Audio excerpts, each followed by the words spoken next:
I am the Tofu Golem. Please enjoy the video. You begin by prepping the app, open Gallery Lock and accept required permissions so it can manage files. Next, create a strong PIN or pattern.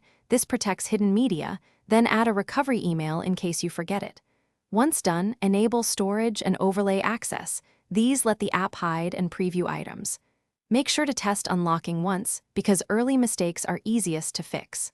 Finally, import a small album to confirm everything is working before moving on to larger imports. Now import and organize.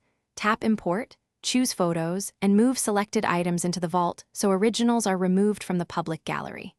Create descriptive albums and add tags to speed searches later. This matters when you reach dozens or hundreds of files. Once items are imported, enable auto-import for screenshots and camera photos if you want continuous protection. Also, set a sync schedule if using cloud backup. These steps reduce manual work and keep your private library tidy and secure over time. Finish by setting up cloud backup and choosing end-to-end encryption for stored vaults. This protects against device loss.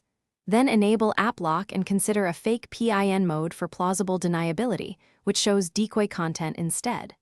Once complete, verify backup integrity and test restore on another device. If files go missing, don't panic. Check the app's hidden folder, confirm permissions, then restore from the cloud backup. If that fails, reinstall the app and re-import from the original source or backup copy. Thanks for watching. Consider subscribing if we helped you today.